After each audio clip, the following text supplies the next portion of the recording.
اس کی جو اندرونی حالت ہے وہ امن اور سلامتی کی ہے۔ اندرونی طور پر وہ مطمئن ہے، وہ اطمینان کے ساتھ ہے، اور وہ اس آیت میں یہ بتاتا ہے کہ امن کا جو منبع ہے یا امن جہاں سے صادر ہوتا ہے وہ خداوند قادر مطلق کی ذات ہے، اور خداوند یسوع مسیح کے وسیلے امن اور سلامتی جو ہے وہ آتی ہے۔ خدا نے ہم انسانوں کے امن اور سلامتی کے لیے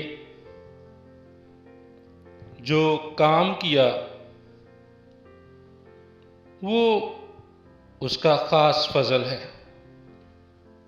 اور اس فضل کا جو نتیجہ ہے وہ خداوند یسوع مسیح کے وسیلے سے ہمارا امن ہے۔ کیونکہ اگر ہم پیچھے جائیں تو بنی نوع انسان کی جو تاریخ ہے، کلام مقدس کے مطابق ہمارے پہلے ماں باپ نے اس امن اور سلامتی کے تجربے کو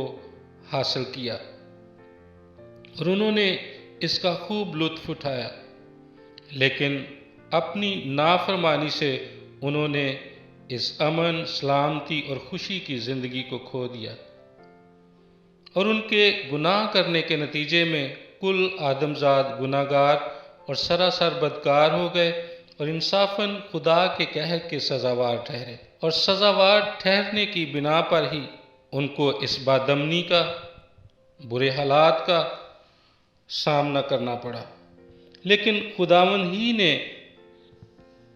پھر سے واپس ان کو امن اور سلامتی میں لانے کا بھی بندوبست کیا، اور اس نے اپنے اکلوتے کو ہمارے لیے بخش دیا، اور یہ اس کا خاص فضل ہے۔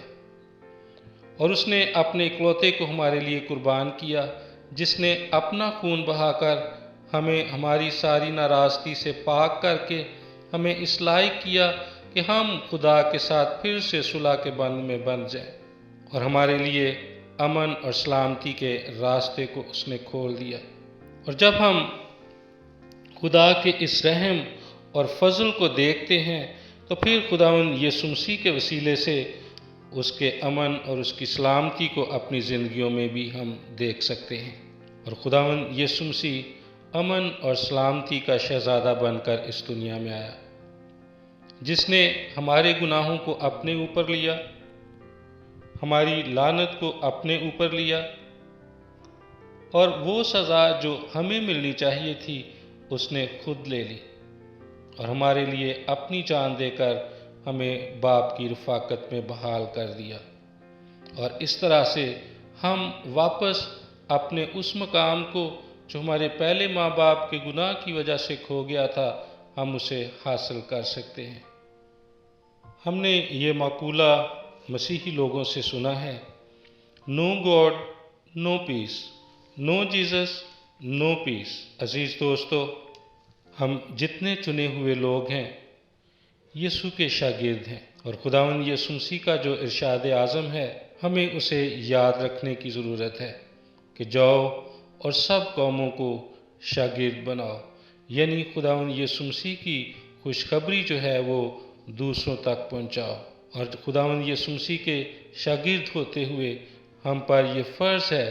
کہ ہم ارشاد اعظم کی تکمیل کریں، اور جو لوگ ابھی تک خداوند یسوع مسیح کی آمد کے لیے تیار نہیں ہیں ان کو خداوند یسوع مسیح کی آمد کے لیے تیار ہونے کے لیے ہم ان کی مدد کریں۔ آئیں ہم اپنے سروں کو جھکائیں اور دعا مانگیں۔ خداوند قادر مطلق، ہمارے زندہ آسمانی باپ، تیرا شکر، تیری تعریف اور تیری تمجید کرتے ہوئے تیرے فضل کے تخت کے سامنے آتے ہیں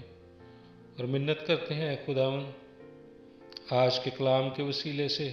ہم سبوں کو برکت دے، اور اس لائق بنا کے اے خداوند جیسے تیرے بیٹے یسوع نے ہمارے لیے اپنی جان کا فدیہ دے کر ہمیں تیری رفاقت میں پھر سے بحال کیا، ہمیں بھی اس لائق بنا کہ ہم بھی تیرے بیٹے یسوع کی پیروی کرتے ہوئے جو لوگ ابھی تک تیرے بیٹے سے ناواقف ہیں ان تک پہنچیں، ان کی مدد اور رہنمائی کریں تاکہ وہ بھی آسمان کی بادشاہی کے وارث بن سکیں اور اس امن اور سلامتی کا تجربہ حاصل کر سکیں جو خداوند یسوع مسیح کے وسیلے سے ہمیں ملتی ہے۔ آج کے کلام کے وسیلے سے تو ہم سبوں کو برکت دے۔